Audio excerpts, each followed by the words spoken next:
Hey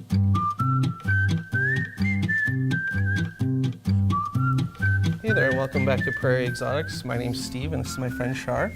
We're going to be introducing you to a couple more of our pets today, and we're going to start off with something special. First thing we're going to do is I'm going to introduce you to Dumbledore and Gandalf. They are awesome, and they are super cute. Okay. They're over here. Now, these guys are called Chinchillas. We've got Dumbledore hiding right in here, the cute little white one, and Gandalf is the gray guy here at the back. Chinchillas are from Chile. And they're also one of the most densely furred animals. Their fur is so dense that if they were to get wet, their fur will actually like mold, and they'll get sick. They can't dry out. So he's already excited. No, I gotta get it in there first, buddy. So we give him this sort of dry shampoo, essentially. It's like the volcanic ash, and they go in there and they jump around and try to get clean.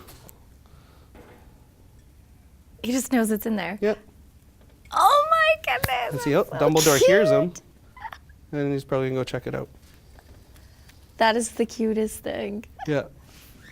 So we have like, I think it's like 7 hairs per follicle or something. They're like 37, so they are ridiculously fuzzy. Here, let me grab my buddy Dumbledore. Come here, little buddy.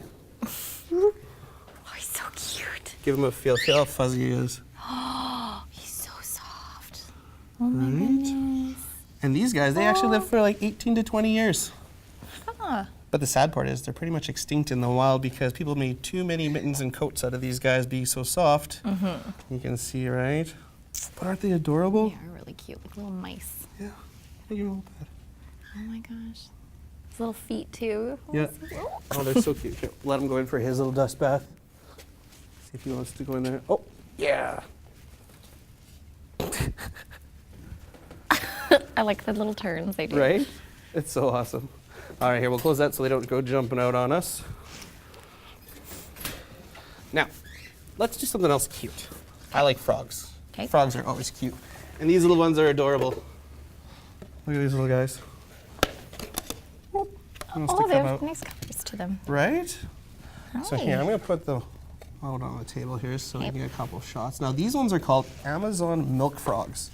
So they're a tree frog from the Amazon rainforest. Yeah. And my friend actually sent these to me as a surprise. I had ordered some poisoned dart frogs from him, and he sent me a container with some eggs and said, put these in the water and see what happens. So I trust him, so I did that. Yeah. And out hatched tadpoles. So, you know, tadpoles, little fat froggy guys with no arms, no legs, You betcha. long tail, they swim underwater. But then as they grow, all of a sudden they develop their arms and legs. Then their little tail falls off. Well, it doesn't really fall off. They actually absorb it into their body, and they jump out of the water. And when these guys jumped out of the water, they were small if they could sit on the end of my pinky fingernail. Just so tiny. cute. We fed them little fruit flies, flightless fruit flies, and baby pinhead crickets. And over the last couple of years, they've grown to be this big. They are technically actually toxic too. See how he's got these little bumps all on his back? Okay. If he gets stressed, there's a white ooze that comes out of there. That's why they're called a milk frog. So it's actually toxic. Now, it's not deadly to us, but any animal that's trying to eat them is going to taste pretty gross, and they'll spit them out. See, he's got quite beautiful little eyes, though, too. Did you say like he's also got the skin that if it absorbs? It does absorb being Okay, amphibian, so I yep, won't- so we're not I going to won't touch him touch too him. much. Yep. Gosh! Flying frog coming at you. Sorry. Yeah, they're jumpers. See, look, even for a little guy, you can jump pretty far. Yeah. 3, 2, 1. Oh! Missed the table. It like splatted on there too. Yep. Okay, let's try one more. Maybe see if we can land on the table this time. 3, 2. Oh, why? It It just to me wants every time. It just wants to come say hi. Oh, I don't want it to jump on Okay, maybe we should just put them in there before they all start jumping on you. All right, here we'll put them. Okay. But they don't All get much that bigger was than an that. adrenaline rush there. Flying frogs everywhere. Yeah. Nope. Yeah, They really had some height there. Oh, yeah. Nope. Ow. I should have just brought one. There's frogs everywhere. Don't face it towards me. What, you don't want any frogs on you? This is not working. This is like that show that I was telling you about. Yeah, the worst pet show on TV. Yeah, no. So we're doing just one species at a time. So now let's try to eat anyone. There we go. Wrong way. This way. Yeah, right? Take a moment to breathe after that. Oh, you guys are a lot of work.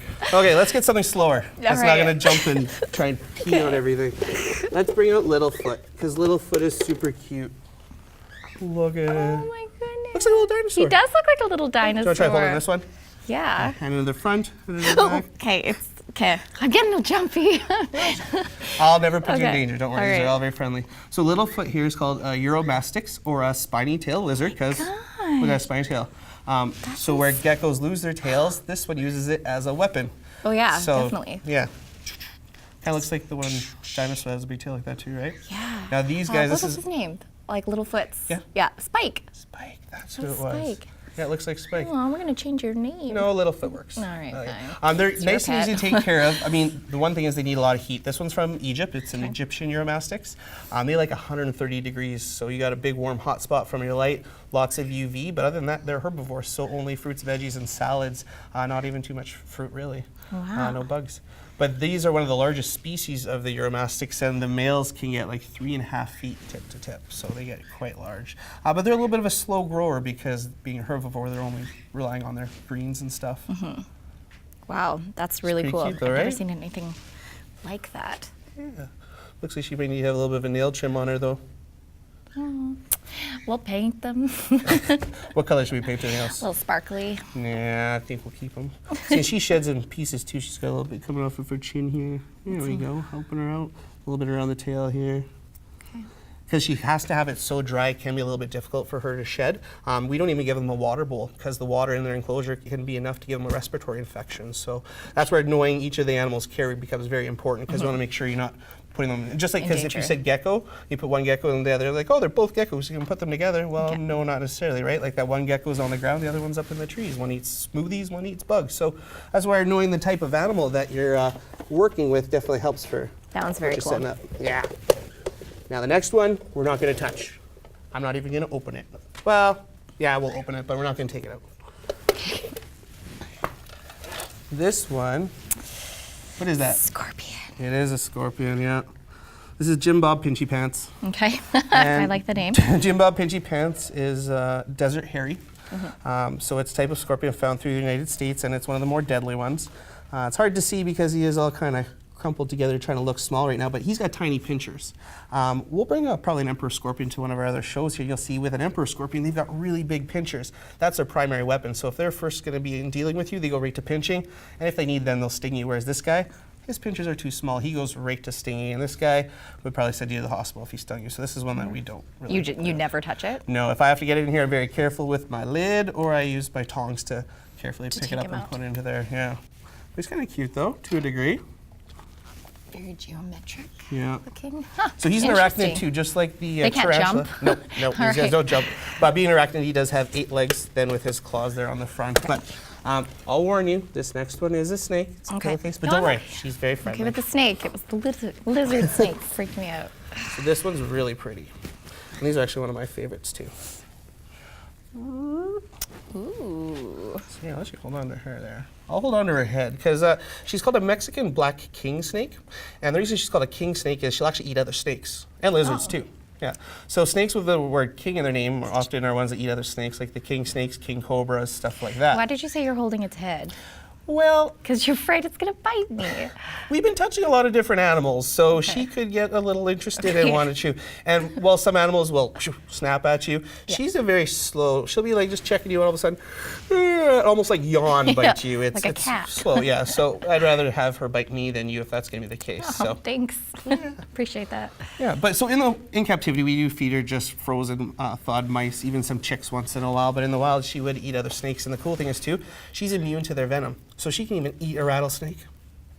Interesting. Yeah, she'll eat a rattlesnake and be completely immune to their venom. That's so So she's pretty much black crazy. except for her little. I didn't know that. The king means that they usually. Yep, So yep. the king cobra would eat other. well, Other of course, snakes too. Yeah. Yep. Yeah, there was just recently on the internet a big picture of a cobra versus a reticulated python. The reticulated was like constricting the cobra, and the cobra was envenomating them, and they both ended up dying at the same time and just tangled in with each other. It was pretty crazy. Yeah. Now, Very cool. oh, looks like Zazu's having a little conversation over there. We'll, like me next. Yep. I don't know what he's saying right now, but we'll go meet him in a moment. First, let's Okay. meet a Kai here. Okay. Oh. Oh, hi. So this is a Kai. And a Kai is actually one of the first tortoises that I got. She's a leopard tortoise, which is from Africa, and one of the largest, fourth largest mainland tortoises. So she's pretty much full size at 18 years old. Okay. And she too will live 75 to 100 years. Shell, again, made of the same stuff as our fingernails and our hair. When she gets scared or goes to sleep into her shell, she goes in, she'll close her door, their feet. Oh, she wants to keep coming out. She's got her little tail under here, her back feet. It's soft. No, it's kind of like a hard. Yeah. I don't want it. And these guys are pretty smart. They'll travel long distances finding food, and they'll often have multiple burrows where they can hide. So if it's getting too hot, they need to cool down. They know exactly where to go. This must be have some air conditioning in it. Maybe. These guys, though. Keep it from the heat. Or does it absorb? Would it absorb? It does. Yeah. Absorb and keeps them warm. They do have to go into the into the shade to cool down, or if they're getting too cold, into the sun to warm up. Just a herbivore, they'll only eat greens, but that said, they eat a lot. Between our tortoises and our rabbits, we go through between $60 to $80 a week in just greens, and a head of green, like romaine, is what, $1.80? So it's a lot. Come summer, we're lucky we can grow as much of it. Yeah, you need your own little garden. As you can, but through winter we can't. So that's the thing, is you got to keep in mind, some of these animals do take a lot of food, time, and space. So some things like the geckos can be really easy, other ones not so much. Well, the day-to-day maintenance is a long time. There's the commitment and the space. So that's what happened with someone had her. They had her for like 15, 16 years, and they're like, yeah, we're done with her now. So she came to us, but she gets to travel around. Well, she has a good home now. Yep, she's been from pretty much Thunder Bay to where we've been all the way up to, I think, Abbotsford is probably the farthest she's been. Ooh. So she gets around all over the place. Are they affectionate? Like, does she like that? Or is that more for your benefit? Never mind. Yeah. She likes it. Yeah. All right, we'll put her back in here. And since Willie had Zazu, we'll go see what he's up to. Hey, buddy, come here. So this is my main middleman. I know you're a little apprehensive. Okay, about yeah, the birds. I'm scared of birds. You're fine with the snakes, but the birds not so much. It's not a strange thing. I just find them so unpredictable. Yeah. So Zazu's about 3 years old. He's a cockatiel, which is in the cockatoo family, and a parrot. He does talk. He's got about 150 words and sentences he does. He'll ask what the dog, donkey, or cat says, and then says hee-haw, woof, woof, or meow, meow. No way! He sings happy birthday. We try to get it on command when we do our birthday parties, but that doesn't always work. That would be perfect. Yeah. Asks if you like a cup of tea. He does a whole bunch of little fun things. Oh my goodness. What kind? Sorry, he's a cockatiel, which is in the cockatoo family, yeah. And we actually clip his wings. Oh, come here, let's show them. See there? These little last ones are clipped out. Because we do events like this and he's going around, we don't want to risk him flying away. He's also often loose at my house, so we've got big ceilings and windows. I don't want to hurt himself, so we keep him clipped. He gets about 2 weeks once they've grown back in to get some practice and work his wings flying around, but the rest of the time we usually just have him down so he can hang around. He's got his 3 other friends there. We've got chickens on top, ducks inside the yellow one, and gooses right at the front. They actually were surrendered from Thompson. They came from a pet store there. They didn't have a vet that was familiar with taking care of them, so they were flown into us. We took them to our vet, got them all set up, and they're doing great now. That's the thing too, the vet bills for all of this stuff to keep in mind. Not even just the vet bill, but can you find a vet? Like there's so few vets that deal with that, and we're lucky we work with Dr. Davidson at White Ridge Vet here, and he is awesome. If it's not him, then we go to Centennial as well. Those are about the only 2 that we would recommend in Winnipeg or for most of Manitoba. So just if you're out in Thompson, we're going to get it. So. But there are people that are willing to drive in and get their animals taken care of, so that's good to know. Yeah. He's so cheeky. Oh yes, very much so. Look at you. Hi. All right. Well, maybe we'll take a visit and go see what other type of animals we can find out here in Winnipeg. Maybe we'll go hit up the zoo or something. We'll see what we can find. Oh my goodness, I love that. All right. Thank you guys for joining in. We'll talk to you later. Thanks.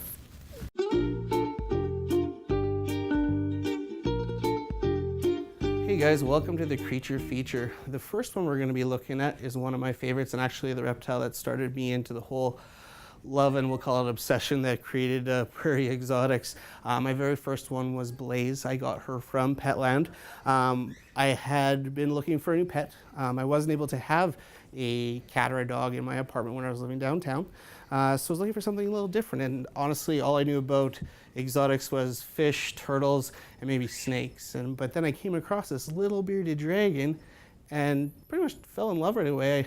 And I'm a little smarter. I talked to my sister, so I made sure I did my research. I didn't just take them home right there, but I found out they eat salads, fruits, veggies, bugs, which I thought was pretty cool.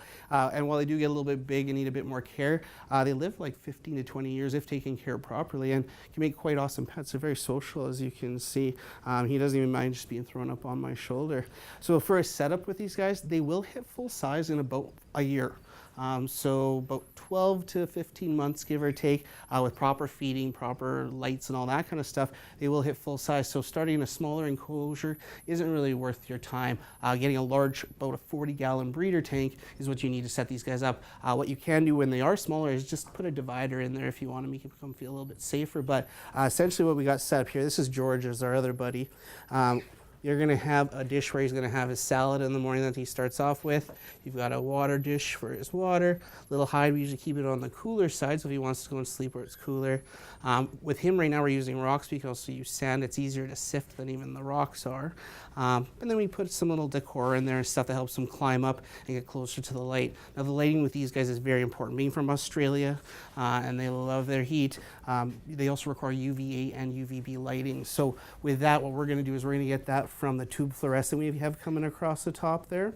And then in this caution hot is our basking spot. Now it's a little dusty right now, but in there is a mercury vapor bulb. So it's an all-in-one. But the problem with using an all-in-one is that it does give you your UVA, UVB, and heat, is that the bearded dragon has to be in that one spot to get it.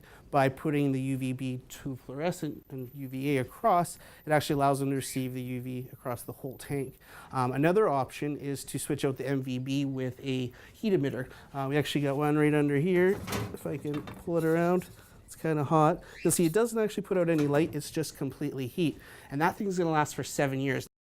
These are solitary animals. They only really typically go together. Females will sometimes get along, but males and females just cross to make babies. And it isn't always a nice experience. The dads here can be a little mean in their fighting with mom. But when they have babies, they have anywhere from 20 to 30 eggs, and they can do that 6 to 8 times through the summer, so over 100 babies. And they have that many because obviously in the wild, little lizards running around become food, so they're hoping when they have 120, 130 babies that, you know, a handful of them are going to survive to adulthood like our buddy Griffin here. So these guys do make excellent pets because you can see so calm. Pop them on your shoulder. They make little leashes and harnesses so you can take them out to the park, go for a little walk. But the problem we find as far as the rescue side of it is kids get interested in these reptiles in their early teens, and mom and dad might think they're responsible at 13, 14 and finally get one. But once they get 17, 18, they've got a vehicle, a boyfriend, girlfriend, they're going off to college.